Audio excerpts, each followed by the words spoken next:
Hi, it's Valerie, and welcome to your OT Coaching Tune-Up. Today I wanted to speak about a tool I frequently use in coaching, and it's from the book The Big Leap by Gay Hendricks, an executive coach. He speaks about the ways in which we up or limit ourselves, which is the way we ultimately sabotage ourselves. And he uses them in 4 different ways. These are basically limiting beliefs or deep core wounds that show up that we subconsciously use throughout our lives.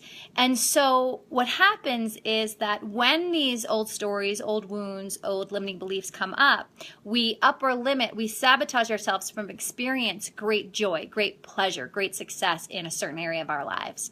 And these creep in without us noticing it. And so the 4 that he speaks about are really wonderful and really interesting, and if you're interested, I highly recommend getting the book, The Big Leap by Gay Hendricks. And today I'm going to speak about 1. So what happened for me and how this showed up was the day before the new moon, the solstice, a friend of mine asked if somebody could come into my yoga class to take pictures for the paper, and it was for an event that was happening that weekend that I had nothing to do with. And I said, sure. And so they came in, took pictures, didn't really pay attention. And the next day, I started to get a ton of texts saying, love your picture on the front page, and oh my gosh. And I was like, what? I didn't even know. And so I found out that I was on the front page of the paper as well as the front page of the entertainment section.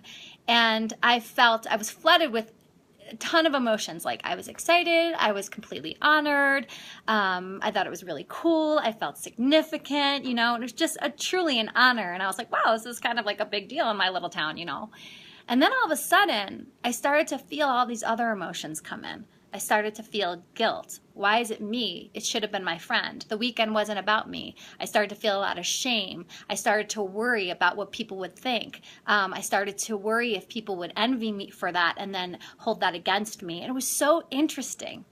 And so what I started to do was I watched those upper limiting thoughts start to come in, the sabotaging thoughts come in. And I acknowledged and validated them. It makes sense. The belief is I don't want to shine too big. And this is something that I've had my entire life. For many different reasons, I didn't want to shine too big in the world. I wanted to kind of dim my light down because I didn't want to make other people uncomfortable, whether it was my sister or other people in my life. I didn't want to make other people uncomfortable. And it was really, really important for me. And so throughout my life, I would do all these different things to sabotage myself when I was experiencing great success or about to experience great success. And I could name a ton of different times that it happened. And so here it was again, showing up. And interestingly, though, it's what I want to do, and what I keep doing as a coach is supporting people and shining their light in who they are, because there's something so brilliant when we allow our truth to really shine, because all of us have an incredible, unique gift. And when we allow ourselves to shine, we ultimately give other people permission and space to shine as well. It's not always going to be that way, right? Because sometimes when you're shining your light and you allow yourself to really celebrate who you are, it sometimes does make other people feel uncomfortable. And so in turn, they might project stuff on you because it makes them so uncomfortable, and it's not okay. And so oftentimes we dim ourselves down, we bring our vibration down in order to match that person. And so what I got to do was witness this inside of me, acknowledge and validate those feelings that were coming through, because it makes sense. It's a habit I've been doing for so long, and just continue. What I did is I continued in my mind to go to that place of, this is an opportunity, and this isn't about me. This is an honor, though, and I want to really, really expand that pleasure feeling in my heart of the opportunity, of the honor, of the beauty. And so it was a practice, and it was really, really interesting to sit with myself.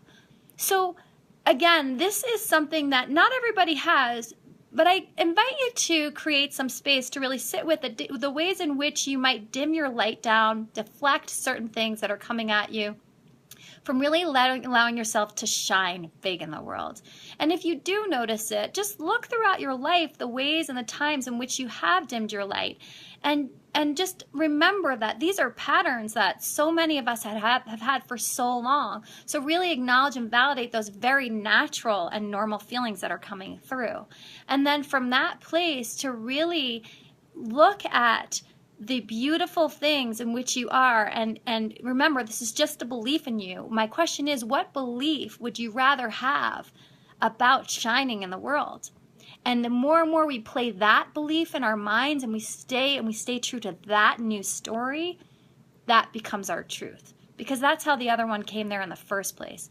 But it's changing and shifting this neuropatterning inside of our brains to associate our shining big to our new story instead of the old. So have fun with this. Give yourself some time and space to explore. If you have any questions or you want some support, please feel free to email me at Valerie@organictwist.com, and shine really big in the world, because you're beautiful and the world wants and needs your unique and special gifts. And as always, expect great things.